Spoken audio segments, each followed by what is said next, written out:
This episode is brought to you by LifeLock. It's Cybersecurity Awareness Month, and LifeLock has tips to protect your identity. Use strong passwords, set up multi-factor authentication, report phishing, and update the software on your devices. And for comprehensive identity protection, let LifeLock alert you to suspicious uses of your personal information. LifeLock also fixes identity theft, guaranteed or your money back. Stay smart, safe, and protected with a 30-day free trial at lifelock.com/podcast. Terms apply. Welcome to People Tech, the podcast of the HCM Technology Report. I'm Mark Pfeffer.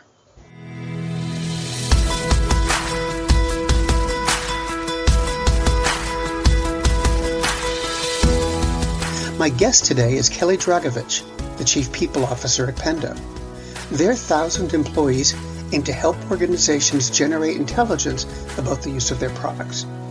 Our talk will cover the distributed workforce, how you build a culture around it, and the impact of hybrid work, all on this edition of People Tech. Kelly, welcome. First, can you tell me about Pendo and what it does?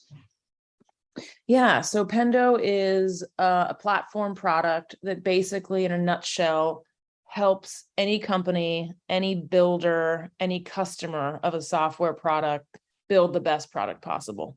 So, for example, it'll tell you how and when anyone is using your software, where they get tripped up, what the process is. You can give them feedback and give them real-time direction on how to use a certain feature as they're using it. So it basically helps builders of products and users of products build and use in the best way possible.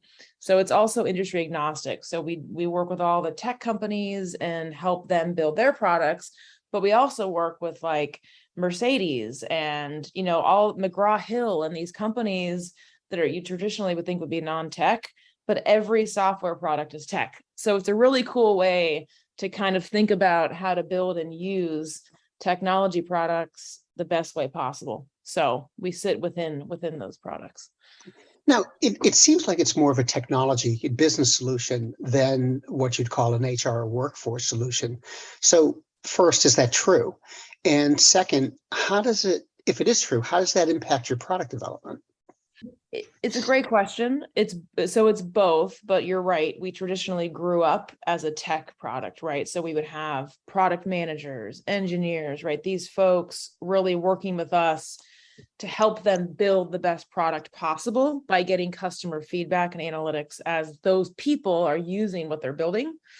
But we just launched a new product. If you can think about it, two sides of the same coin. One coin is Pendo helps builders build a great product, but the other side is our new Adopts product, which is essentially that. It's basically used for internal, right? Like, so how are people using HR systems within a company? What's your employee productivity look like? So we're using the HR team at Pendo is using Pendo to kind of measure how do people use Workday, right? So it is something that big companies now are leveraging Pendo to understand how their internal employees are using all their stuff, which is kind of cool. This might be an obvious question, but I can't resist. If you're using it to track employees' use of Workday or what have you, what do you get out of that? I mean, you're not the HR solutions provider. You're the user. How does that impact your discussions with the vendor and your own internal thinking about what you need to provide? Yeah, there's two things. So the first is efficiencies, which is kind of a big word right now in the industry, right? How do you make sure you're getting your bang for your buck, especially as belts are tightening and the macro environment's going on? The second is adoption and helping employees become more productive internally via like self-service, right? So for efficiencies, you see a lot of like chief people officers, a lot of like IT leaders. They're like, we have 200, 300 applications in this company. I'm spending X millions of dollars on software and systems and these things. Are they even being used? Like, what am I paying $100,000 a year for something that no one's using, or they log in once a year? And so a lot of companies are using it for that perspective, which is saving tons and tons of money because you're able to understand what's going on and who's using what.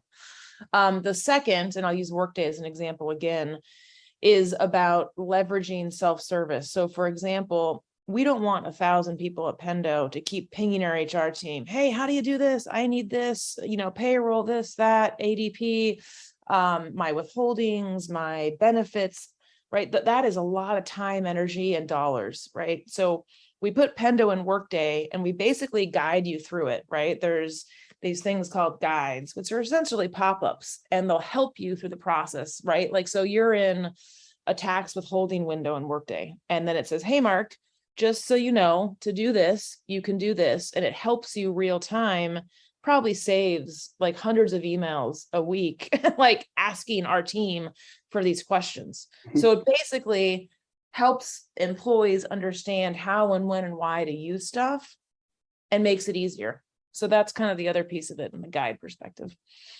Can you think of a time where using this has given you an aha moment to implement something you hadn't thought of before, or fix something that you've been trying to fix for a while?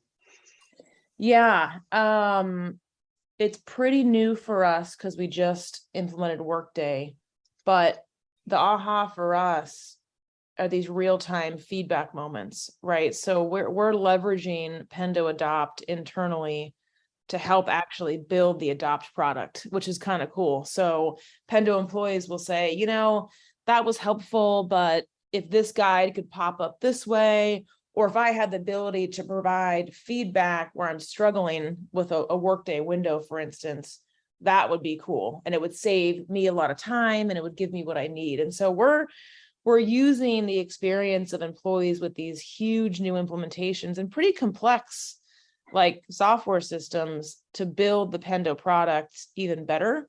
And so if you think about that aha with like in a GE where there's hundreds of like thousands of employees, that's kind of cool. Now, you're a good sized company. I'm not sure exactly how many employees it is, but around 1,000, is that? Yeah. So you, like everybody else, have been through the ringer the last 3 years or so with the pandemic and remote work, and now trying to get things back together. How is a tool like this going to help you develop your approach to hybrid work, remote work, rebuilding the company culture? Yeah, so we use it for a lot of our internal cultural programs too. So we have internal PANK awards, right? We have internal affinity groups and communities. And so we leverage Pendo to connect those folks even more. And for instance, remind people like, hey, we have an open roundtable tomorrow, log in here. And so it basically like lowers the burden of employees having to figure out how to connect with people, what's going on when, et cetera. So you hear now, Mark, a lot of people using the product-led movement. It's kind of like a customer back mentality. And we're distributed now. And so we think about it that way. We have half of our companies in Raleigh, which used to be, 90% of employees, and now it's 50, and 50 are everywhere else around the world. So whether or not we're remote or hybrid or whatever you want to call it, we're a distributed company, and that's not a pandemic related thing anymore. It just is. And so how do we use Pendo? How do we use other software products to easily connect people? We have mentorship platforms that we've connected with Pendo where you can just find people that are like you, not just for your day-to-day job, but just like life advice, career advice, hobbies. And that's a cool thing we've kind of weaved in with Pendo and a mentorship platform called Tribute. And it's really helped people understand how to get the best value out of connecting people. So we've been really accenting on those things, especially the last 2 years, where people aren't together all the time, and they're not going to be even 5 years from now because we're globally distributed. So how do you keep that authentic culture that we have and connect people without them having to work really hard to figure out how and when and where to do it? Greetings from Evergreen Podcasts. We're rolling out a listener survey, and we want to hear from you. The information in the survey will help us gather statistics and in turn make our shows more appealing to advertisers. I know most people don't like ads, but this is one of the only ways our shows make money and help keep their lights on. We promise it will only take a few minutes, but the impact on our podcasts will be tremendous. As a token of our appreciation, we'll randomly select one lucky participant each month to win an exclusive merchandise package from Evergreen Podcasts. Head to evergreenpodcast.com/listener survey to help a show and possibly get some free stuff for doing so. We can't thank you enough for the support. Now back to the show. Which actually, I want to shift gears a little bit, but you just brought me to my next question, which is, if you have a distributed workforce and you're global, how do you build a culture? How do you sort of get everybody into the same place and in how they approach their work? Yeah, I mean, culture is, as you probably know, it's been a buzzword for years. Like culture, what is it? How do you define it? How do you scale it? How do you keep it the same? And the short answer is you can't keep it exactly the same. I've been working in venture-backed high growth companies for 12 years. This is probably my fifth or sixth one. And that's like the biggest thing people try and do is be exactly how they were when they were 10 people. And it's impossible when you go from 10 to 1,000 to work exactly the same. So for us, Mark, the trick is one, to acknowledge that transparently, because it just is, and talk about it all the time. And two, understand that's fine, but what are the core elements, the 2 or 3 things we never want to change? And we're going to work our butts off to make sure those things don't shift, even when we're 3,000 people. So that's the approach that we've taken. I joined Pendo because it was very, very authentic, real, genuine, pure. Like the values, especially in founder-led companies, they just kind of stick there. It's how the company was built, and we still have our founder as our CEO. So that purity continues. But we basically took the company through that journey. A lot of these companies, they keep that conversation with the top 6 people, and no one knows what's going on. And it's kind of like one big game of telephone. So when I joined, we were about 450 people.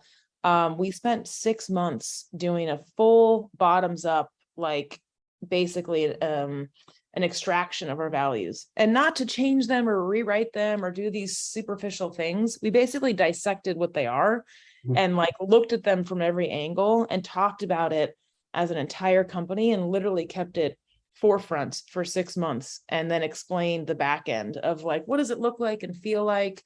And that just transcended into our hiring process. So we have a full values-based hiring committee. And that's really helped bring people into the company that align with those things, but also they understand us before they even get here, right? Whether or not they get the job or not, they understand the elements of that. So that's kind of how we've taken the values and taken the company along.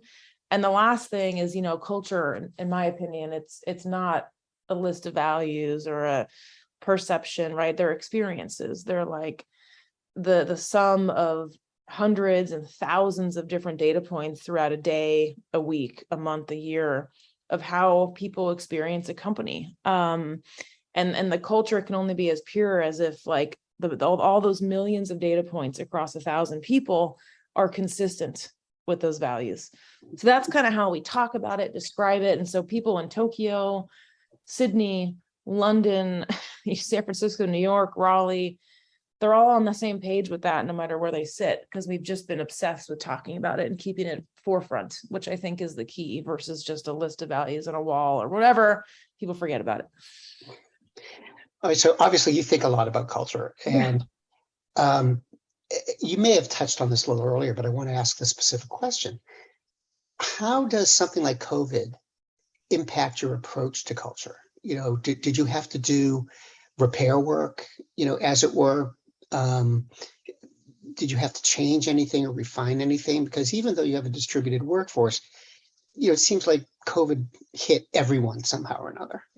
Yeah, no, it did. And the thing about that is it's all different, right? You can't assume it hit everyone in 1 or 2 or even 4 ways. It's literally individual by individual. Everyone's family situation is different. Then we're all home and we have different stressors. And so the short answer on that, Mark, is that we jumped headfirst into well-being, belonging, mental health, keeping that forefront, right? So we implemented things like Modern Health platform, which is fantastic. Carrot fertility is another benefit we introduced. So we invested a lot in these things that basically encapsulate any and all ways of well-being and holistic mental health. For someone, it could be financial health help because they're stressed out about X, Y, or Z. For someone else, it could be childcare. For someone else, it could be stress and anxiety reduction. For someone else, it could be taking care of elderly parents. And so we basically accented on choice, right? How do we implement things and acknowledge that everyone's situation is different and take time out for that? So we spent a lot of time on that.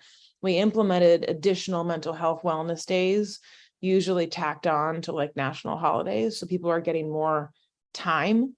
And we also talk about it internally as far as taking the breaks, understanding, all day on Zoom isn't healthy, thinking about other creative ways to connect with people, taking walk, one-on-ones, et cetera, like all those things early on. But now people are getting together more. So people are figuring out how and when to get together with their teams, how and when to work remote on Zoom. And the balance is becoming more natural. But I think the short answer is everyone's personal life and their work life, which, traditionally was more disconnected. If you're going to do an office every day, it just clashed together like overnight. And it was a lot. It was overwhelming. I can speak for myself. My last question, if I may. Yeah. Your title, I noticed, Chief People Officer. And I've seen more people, with that title lately. What's the difference between a Chief People Officer and a CHRO? I mean, is it meaningful? Is it just sort of a repositioning or what? Yeah, I'll be very honest with you. I think some of it is optics. Right. I think it's just a natural, hey, this isn't personnel, right? This isn't HR from the movie Office Space, right? These traditional perceptions of what we do are negative, right? It's the back office, it's the evil HR person, it's the police and says no. So I think some of it's, to be honest, Mark, a rebranding of the name. It is better. I mean, personnel is worse than human resources. It's worse than, so I think it's a way to like rename something that's actually real. So I don't think the evolution is superficial. You can call it whatever you want, but there are people with the title HR and they're wonderful and they're great people leaders. And there are people with the title Chief People Officer and they're terrible and they're, mechanical and they're not. So a title doesn't define if someone's good or not. I think what's evolving here that title shift represents holistically is a different way to think about this function, right? This function is not the police, the insurance policy, the back end, yes, no. This title now and these positions are business leaders. And you're seeing more and more companies at earlier stages put them in place, right? Before companies would grow and they wouldn't have these roles until something bad happened. And they're like, oof, we need an HR person. And now I talk to founder CEOs probably twice a month, Series A, Series B companies. And they're like, I need this person. And I need a certain type of person that can connect what I'm trying to do with this business, and this market opportunity and this mission with how we build the organization. Like that's the difference now, I think, with people in these roles. And most, they use the term people officer, but this role has transitioned into a business role where someone can connect those two things strategically. Before it was like, I'll grow the business and you deal with the people. And people are like, actually, these things are very connected and you have to build them together. And I kind of refer it to like a Jenga tower. If you've ever played Jenga, I mean, you got to put this block with this block and you have to build them together for that strong tower or else it'll just topple. And the key with high growth venture is how do you build that as fast as possible without it falling? So that's the difference in these roles. They understand the business, but they understand the nuance of how and when to connect the people strategies and the talent things and the culture with that specific business strategy and that culture. Well, Kelly, thank you so much. It was great to talk with you and great to meet you. And I hope we'll talk again. You too. Thank you.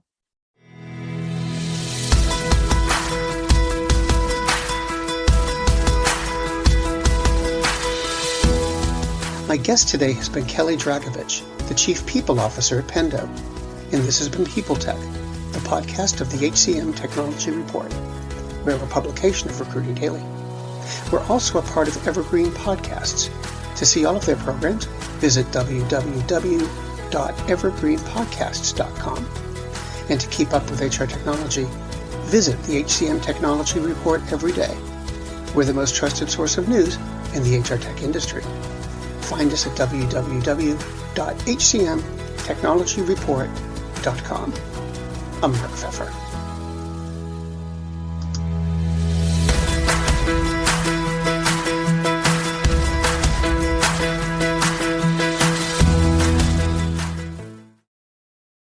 Welcome to Don't Retire, Graduate, the podcast that asks you what you want to be when you grow up so you can graduate into retirement with a purpose and a passion, whether you're 25, 85, or any age in between.